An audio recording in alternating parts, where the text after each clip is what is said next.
Welcome to Roleplay Geeks podcast. It's February 17th, 2020, and this is episode 2, Music and Gaming.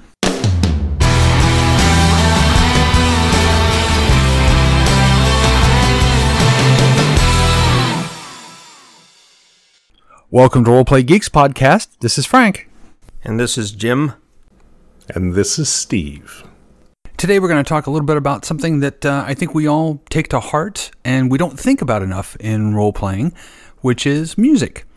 Music is a very exciting part of any media, if you will. I don't know about you guys, when I listen to music, when I read a book and things like that oftentimes. Obviously, it's an important part of movies. It can make or break a particular scene based upon the music. But when we game, we listen to a lot of music. But the interesting thing is I'm not sure that music necessarily matches what we're gaming per se. So we're going to give a little thoughts about use of music in gaming, whether it be ambient or just stuff in the background to be playing while you're playing. Well, I thought we'd tackle it from three different approaches. Maybe we'll just do two. So the first would be using music in the creative process. What kind of music would inspire you when you're creating an adventure? I know when I'm putting together a game like a Dungeons and Dragons game, I listen to something like Broadsword and the Beast or The Necromancer from Caress of Steel, something like that. Okay, let's be honest. You don't put together D&D games. Fair enough. But if you did, that would be the type of music. So what you're interested in when you're putting together a game is sort of an ambience that puts you in the mood, if you will, that puts you in this, sets you in the scene as a creator, as opposed to just some stuff to listen to like you would, doing your taxes or whatever. Sure. Now, you're supposed to be working on this Traveler campaign. And I am. So, what kind of music are you listening to while you do that? I'm listening to the soundtrack from The Expanse. I've been rewatching it as well. Ah. Right. So, in the creative process, I'll be honest with you. When I make a game, I don't actually factor in music into my thinking. But here's an interesting question. When you're listening to the music while you're creating a game, do you think about that being the playback when you're running the game at all? No. Mainly because we're playing all kinds of weird albums Steve brings over. No, that's not exactly true. We would be listening to more if Frank's Bluetooth worked. Well, okay. But irrespective of that, the interesting thing here, I think, is that there is actually an emotional disconnect between the creative process and music and the performance, for lack of a better word, of said process. And I'm kind of curious, I don't actually have a connection between the creative process, and admittedly I've only done D&D really, because I'm not very good at running other genres very well. And I can think of a soundtrack that I would listen to when I'm making a D&D game. You mentioned Broadsword and the Beast, and obviously you can pick stuff from Rush, like their early years and things like that. And what other stuff would come to mind? Led Zeppelin. Come on. I mean, Led Zeppelin's just full of Tolkien-esque kind of, songs. It is, but Gen X, cliche, I love you, it's wonderful. It's so perfect, because that was high school. I was listening to 4 all the time. Whenever we thought about playing D&D, that's exactly what I would listen to over and over and over and over and over. So here's a fun fact. I never listened to Led Zeppelin until I got to college. So it's an interesting, Gen X, it's high school, but that really wasn't my high school experience. But I was listening to, when I would think about D&D, well, when we were playing D&D heavy when we were in middle school and stuff like that, junior high for us, I wasn't listening to anything in particular that I think I could identify with that. But sometime in high school, I started listening to Farewell to Kings by Rush. So that was it for me. So when creating the game, obviously the music has a factor in how you think about it. So another thing about it is, which people don't know about us, is that we kind of had a bit of a divergent moment when I moved away, because I ended up getting exposed to a lot more metal. Gwar. That wasn't... Well, I mean, he's talking about, in this context, I bet he's talking mostly about fantasy, yes, sort of Nordic, yes, Swedish metal. Well, so, when I moved away in 11th grade, I was immediately introduced heavily to Black Sabbath, Dio, and Ozzy in particular. And then that dragged me off into other places. So for the latter half of my high school and then into college, my gaming music switched. I wasn't listening to Rush so much anymore, unless it was something like By Tor and the Snow Dog or 2112, just to get in the epic mood. But then the other music I would listen to when I was trying to create things ended up being slightly different sound than you guys were listening to. Okay, so that raises an interesting, you used the phrase, in the mood, right? Which is, another way that you can use music in gaming is to get yourself in the mood, right? I mean, so I think we all have somewhat a pregame ritual before we get together and play and whatever it may be. For me, music is an integral part of that. And I don't know if that's an experience you guys have. And I think that, as we pointed out, we talked a lot about when we were in high school. I think maybe some of this has evolved because we're very far from high school now. But what I would do many years ago versus what I do now is a little bit different, but I do use music to help me get in the mood for gaming. I've got multiple playlists. I've got playlists on YouTube specifically for Dungeons & Dragons. I've got playlists on Spotify specifically for online gaming while I play, because I really don't like listening to a game's in-game music. I always turn that off because I like to set the tone for myself. So I've got multiple playlists. On my way over here, I'll play something in the car that I may have actually on my iPhone. So I have multiple playlists over many, many years that I use for different situations. I do the same thing. Like when we're playing, okay, so with our group, I typically do science fiction. And Frank mentioned earlier that I don't put together Dungeons and Dragons game, and that's true for our group. But when I'm playing with the kids, that's the game they enjoy, my teenagers. So when I'm putting those games together, it's Dungeons and Dragons, and sometimes it's done using Roll20 online. And they have a mechanism by which you can select music from, well, they used to do it from Spotify. I don't think they do that anymore. But you can select music, and sometimes I'll do it off of YouTube, where I'll pull in music, playlists other people have created for role-playing games, particularly the fantasy variety. So just as an aside, I still do put together Dungeons and Dragons, and I do use, YouTube streamed music, but I don't do Spotify. Well, okay, so, but to get yourself in the mood or in the actual game itself? A little bit of both. The YouTube stuff, like I'll find somebody who's put together some kind of cinematic fantasy style music, usually stuff probably pulled off of soundtracks for things like Lord of the Rings, or maybe even the Dungeons and Dragons movies that were so spectacularly brilliant that came out in, what was that, the 90s? Those were amazing films. Jeremy Irons was spectacular. Well, all right. So no need to go down that rabbit hole. But it's a giant rabbit hole. And I have a friend who lives in that rabbit hole.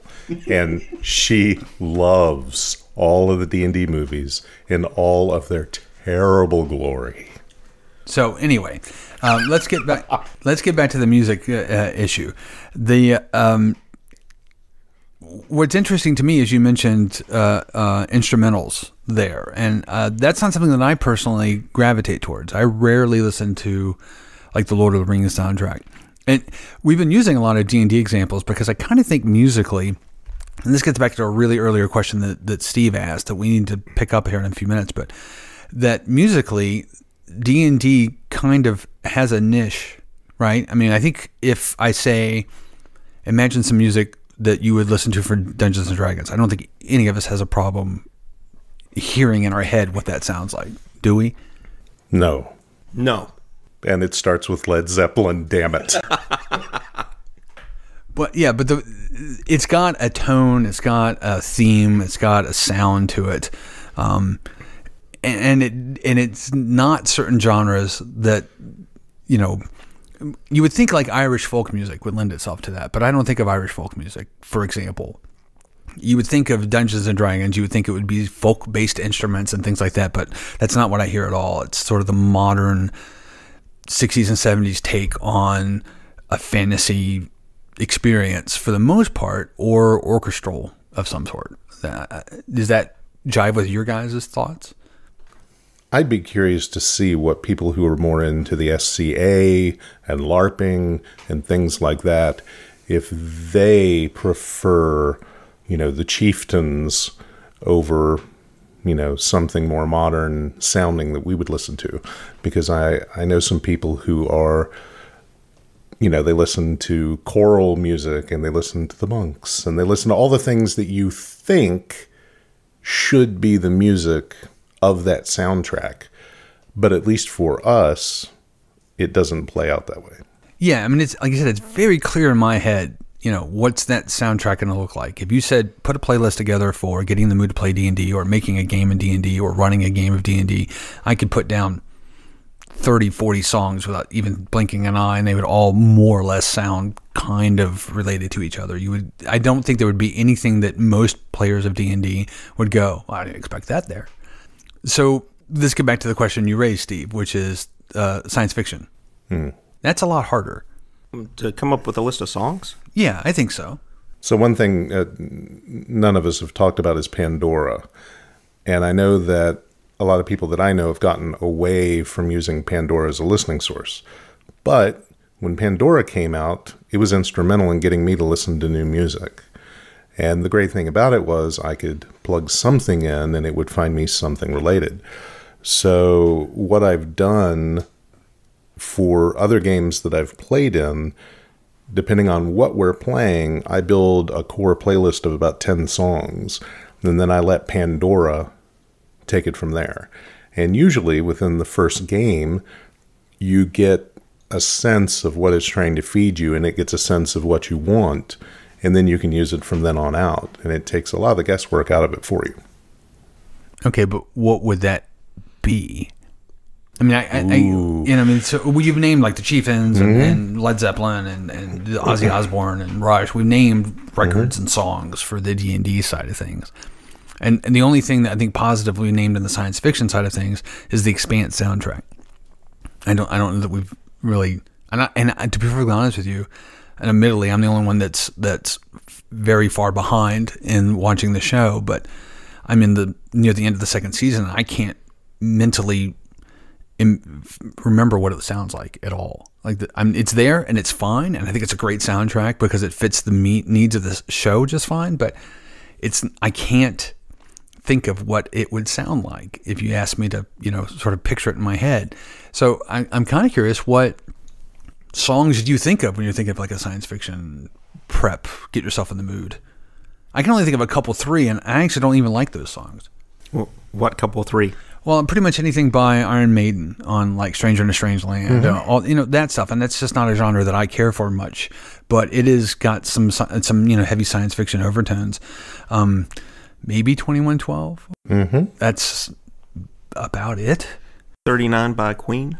See, that would be an example of the fantasy side. I think people would listen to it and go, "Oh yeah, that's pretty much what I expected." In this 39, and be like, I wasn't expecting that at all. That came out of nowhere, but I see why.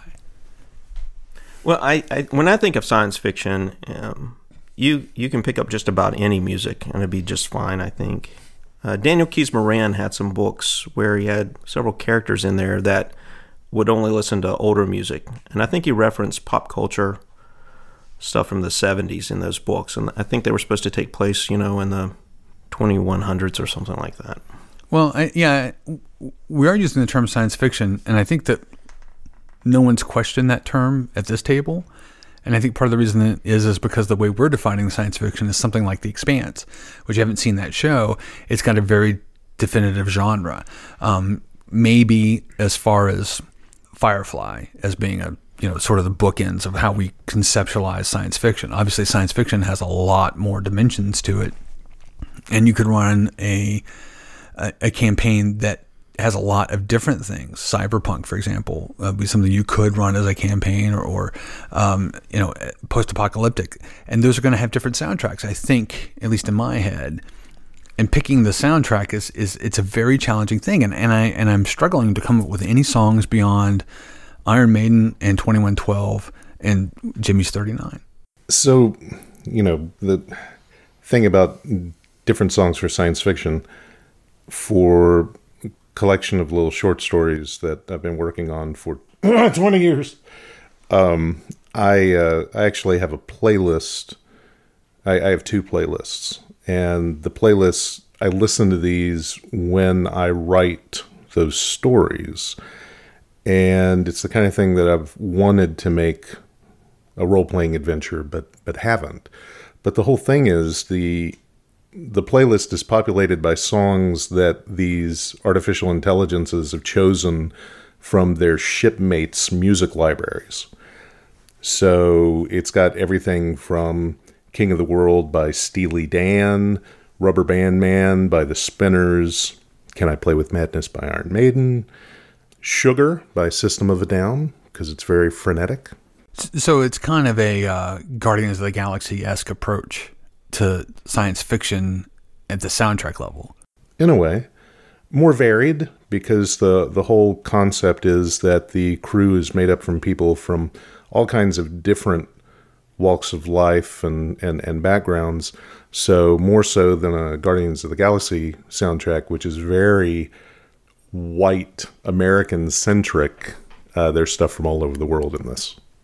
Right, but it's a referencing pop culture as a mechanism to evoke attention, if you will, within the story itself, because it ties strongly into one of the characters' backgrounds. But it is sort of another example of this is, let's take the last Star Trek movie, where they played a classical song, which was "Sabotage" by the Beastie Boys, which, looking at the timeline of Star Trek, that would be a classical song. Just like we would consider, I don't know any music from 200 years ago off the top of my head, but music from that time period would be classical, even though it was pop music at the time. So, that's one sort of approach, I think, to dealing with science fiction and gaming, is to take let's make it a sort of a rooted in pop culture at some level. Can you think of other ways to do it? Because I can't. Well, you listen to what you like and what you're exposed to. The object is to listen to something that drives you, something that gives you a groove. I know right after I moved away in high school, the only thing that I could listen to that would get me in the groove for writing or preparing for any kind of gaming was Mozart's Requiem. And it was a very depressing process, but it's the only thing that I could do to get me there. Okay, so let's take a complete left turn from there, which is, we talked about the getting in the mood when you're writing the campaign. And we talked about getting in the mood when you're getting ready to play the campaign. And what we've talked about, I kind of feel, is, in our experience, 1,000% divorced from what we actually listen to when we're playing the campaign. Am I wrong about that? No, because, it's whoever gets up, walks over to the record player and selects whatever song or album they want to listen to, throws it on. So with me, it could be just about anything from the 70s. Actually, we're sort of limited by whatever you have, Frank, here at the house, unless Steve brings his wonky albums over, in which case you never know what you're going to get. But all three of us gravitate towards the heavy metal soundtrack. There's a good call. And we didn't come up with should have, because that is one science fiction based in the mood and during playing, which is more metal centric. Mm-hmm. Ooh, Klaatu. And talk about science fiction, Little Neutrino. Very good. Very good. That whole album, you should tell people how we got exposed to that. Well, it's an interesting little story for ourselves, but which is essentially, it was a splurge purchase by somebody who doesn't even own a record player, at least not a functioning one at that time. And he bought it, and we went, oh, the cover looks cool. We'll listen to it. It'll be ridiculous. We'll have a good laugh. And then we were blown away by how good it was. And I think I'm pretty positive Steve's bought a copy since then, and I've bought a copy since then. I have 2. So, I mean, that's how much we liked it. So it's a great record. But I think that leaving yourself open to exploration can sometimes provide inspiration at some level. So let's again take another left turn. There's a whole lot of stuff that's out there. So free ambient music that you can get. There's a few sites that are devoted to that you're in theory are going to play during the running of a session. And it's supposed to help, just like in a movie, help set the scene to sort of understand what's going on. Like if you're in a fantasy setting and you're in a sewer system, you'll have dripping water and just sort of brooding music and whatnot in the background. And I'm intrigued by those personally, and I've listened to them a number of times, and I think this would be ideal. I would love to do this. This would be very, very exciting to incorporate into the game, and that I never, ever, ever, ever, ever, ever, ever, ever, ever have.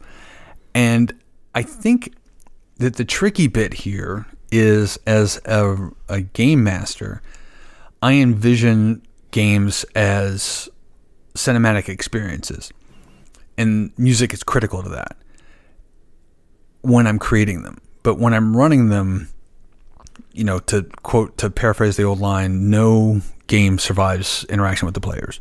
It just never goes that way, and it never gives itself an opportunity to play those ambient sounds. Have you ever messed with those at all, Jimmy? And have you ever used them? Because you said you used them in Roll20, so maybe you've actually successfully done it.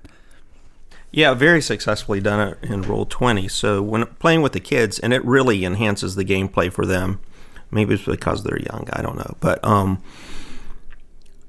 I've done both. I layered the music, and it took quite a bit of time. So it's putting the music on, layering the sounds, actually. So I would put the music on, and then I would layer in ambient sounds, like Frank was talking, drips in caves, things like that.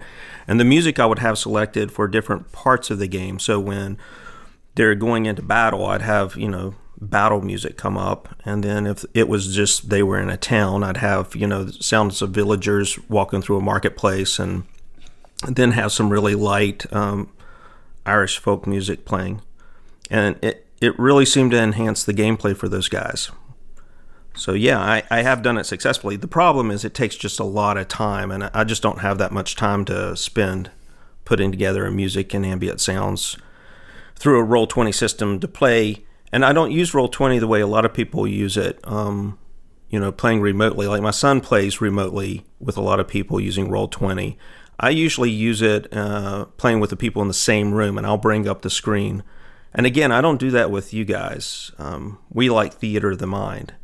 So Steve has had the latitude, I'm going to use that word, of playing with a lot more varied group of people than I think, certainly than me. I can say that for certain. I've only played with a handful of people in my life, I think, for various reasons. Whereas Steve has been a little more adventurous, no pun intended, about going out and seeking out new groups. You played with a regular group for a few years, maybe 10 years ago or something like that. So is this something you've experienced with those groups at all? Have they done that? Is it something more dominant? It's just us weirdos that are too lazy to do it? It depends. So, and I think a lot of it has to do with age, because the gaming groups that have involved people our age and older have very much listened to music while we've played. A lot of times people will take turns. A lot of times people will bring a playlist, or they'll bring something to listen to. And the one group where we played, 3-4 year campaign, Age of Worms, and met every 2 weeks, and it was intense, and I got married, and it was wonderful. But in those games, we would prepare music that we wanted to listen to, and we'd take turns. But that's music, not necessarily the ambient sound thing or anything like that. No. As far as ambient sound, I haven't participated in any game that's actually used that. But it's been theme music for the night. I kind of think that would be, I don't want to say it's on rails, but it's something that works if you have definitive beats that you have to hit and you don't have a lot of trouble getting to those beats. Because then you know, okay, I'm going to hit this beat, let me trigger this music. Has that been your experience when you're playing, James? Definitely. So I can remember one time in particular I was playing with John back in college, and Queen had just come out with the album Innuendo. The title track, Innuendo, was just an amazing song. So I actually used that as inspiration for creating a game and then played that song during one of the key battles. It was one of those cases where there was definitely a point in the game that I knew we were going to get to and we would hit, and that's where I would play the music. It's not something where I would just throw it in the background. Or it's more effective when, you're intentionally putting in at a particular point in the game. It seems to me that we talked about this in the last podcast, but the way we play is very, one, it's disjointed because there tends to be a lot of gaming and then stopping and laughing and tangents and have nothing to do with anything, much like the rabbit hole about the D&D movies. I mean, it's just sort of, there's the side thing, and that can take a long time, and then we get back to the game. And so there's a lot of breakup, and it's okay because we've known each other a long time, and it's part of the fun for us. But at the same time, we also have a group of players who have a notorious propensity for not staying on book. So it's very tricky. That's mostly Steve's fault. Well, as we discussed, mine too. But it's difficult, I think, to keep the beats flowing, and so to have that ready to hit, play this music, this ambient sounds now, would be very, very tricky. Now, one thing that intrigues me is with the advent of technology, I kind of feel like that's easier to do because I've got my phone, and I could, if I could trigger with my phone, kind of do it in the background a bit, and it could show up through any number of play sources from the stereo to anywhere else, the TV, and it would almost seem natural. And that's always been one of my struggles, is how to do that naturally. And I feel like the technology actually enables us to do a lot of that now. Do you think that's true? Do you think does it seem like it would be easier with the technology? Or? Oh, without a doubt, it's easier to, trigger it off of your phone than to go over to the record player, lift the needle, find, the correct place on the album with the groove and lower it down, and yeah, for sure. Now, a few times this year, dealing with a playlist, we've had these really neat happy accident episodes where the music that we've been listening to has matched up perfectly with whatever's going on. And those moments to me mean a lot. And I don't know if, for me, the way we play, if it would take away having that kind of manufactured as we play by us. Yeah, I don't know. I mean, I kind of feel like there would have to be a lot of start and stopping going on. Oh, talking about happy accidents, the happiest accident happened here. The Orcs men's choir singing The Police. That's where it started. It didn't end there, but... So what he's talking about is that because of an accident, a weird import record I haven't known of The Police, which is my favorite band, it's a full-size record. It is actually recorded at 45. So if you play it like a full-size record at 33, it goes slow, and it sounds interesting. If you get a chance, give it a shot. It's kind of neat. But it does sound like the Orcs and we're dating ourselves here, from the very old Lord of the Rings cartoon from 76 or 7 or something like that, when it came out, when they sing, because it's a musical bit.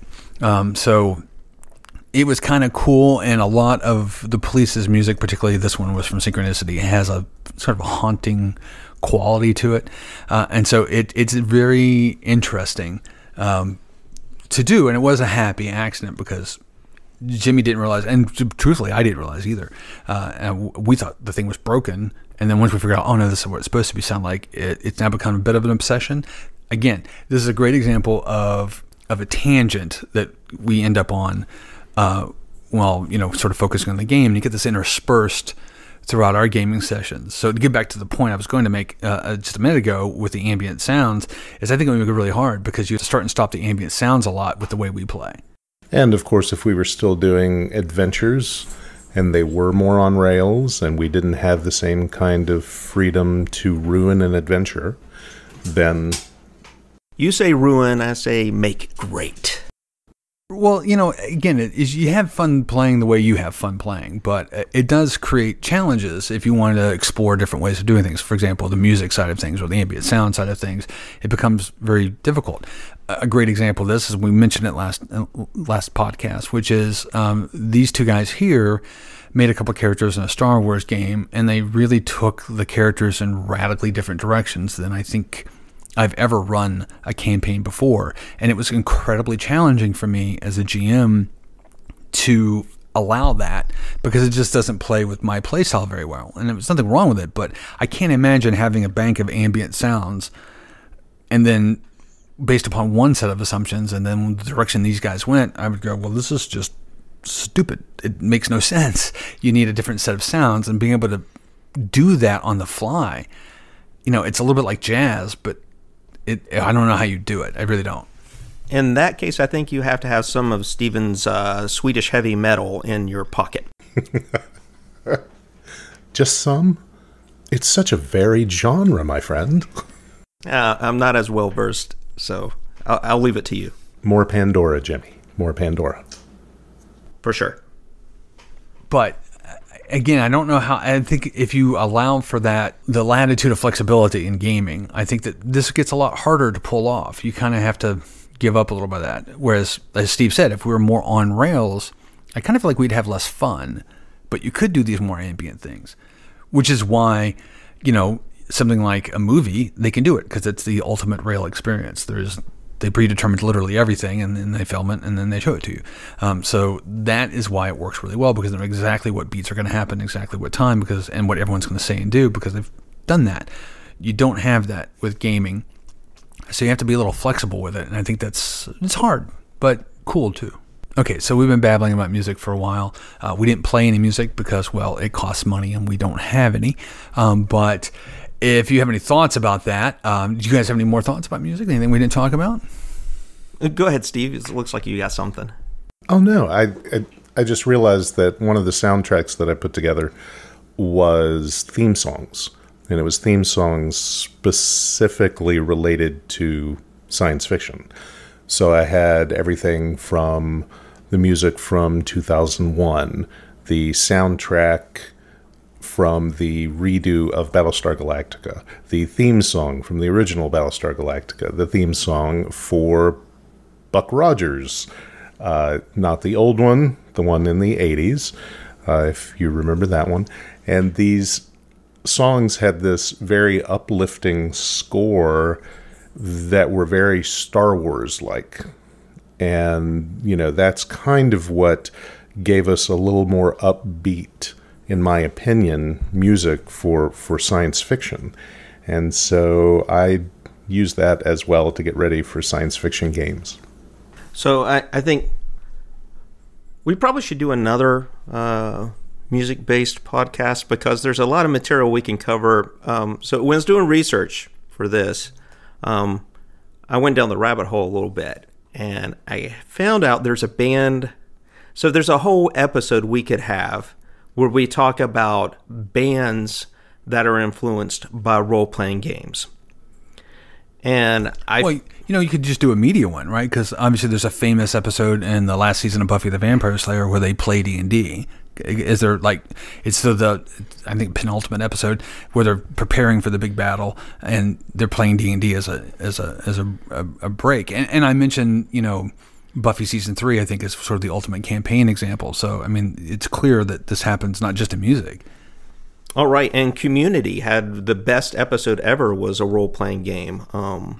Two that's right, role playing episodes. Yeah. Right. So Chevy Chase as that was spectacular. Playing Dungeons and Dragons, you just got to love that. But back to the rabbit hole I went down, I found there's a band called Gygax out of California playing Thin Lizzy style music, lifting songs straight from the player's handbook.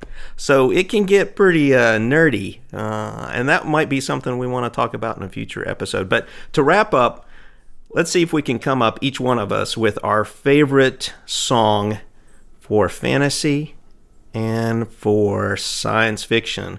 You can pick only one. So, Steve, we'll start with you. Oh, God, you're coming to me? That's not fair. It Frank's isn't. probably got it on the tip of his tongue. I do not. So, I'm checking a playlist. I'm checking a playlist because it's just not right. It's not right. It's not fair. So if I was going to pick fantasy, that's actually the hardest one. Actually, they're equally harder because I have like 4 answers for fantasy. But if I had to pick one for fantasy, it would probably be... it's so hard. It's going to be off of Farewell to Kings, probably. Actually, it depends on what context. But if I'm going to pick one... No, I don't want to. Got to pick one. Go ahead, Steve. So I'm gonna just say, to play it safe, I'm gonna say I would listen to the Game of Thrones theme for fantasy as my intro music. So whatever playlist that I've got now, I generally have the Game of Thrones theme on it as an intro for fantasy stuff. And for science fiction, I have the original television series theme version of the Battlestar Galactica theme. What's the song they used on the 3rd Thor movie? The Zeppelin tune. On The Immigrant bridge. Song? The Immigrant Song. That would be my fantasy, I think, if I had to pick one. If I had to pick one. And if you ask me again in 5 minutes, I'll give you a different answer. I don't have a science fiction one. If I had to pick science fiction, it would be... I don't know that I could... Space Odyssey, just because it's the only thing that popped in my head, and I don't actually buy that as an answer. And I don't know. What? You asked the question. I didn't have an answer ready, and you guys had really good answers. I think, like Frank, it would change every 5 minutes, but if I had to pick right now, it'd probably be Ramble On by Led Zeppelin. For both? For fantasy. For fantasy. And for science fiction, probably because I've been listening to it so much lately, is The Expanse soundtrack, and I don't know what the individual songs are. I'm not going to take time out of my day to figure that out, but it's just music from The Expanse. Okay, so if anyone has any thoughts whatsoever, you can send us an email or contact us about music that's good for science fiction or fantasy role playing. I personally would encourage you to engage music more when you're role-playing. I think it only enhances everything. It makes things a little more complicated as a game master to pull together, but it's pretty cool, and it's a lot of fun. And, and as a general axiom, I would say listen to more music.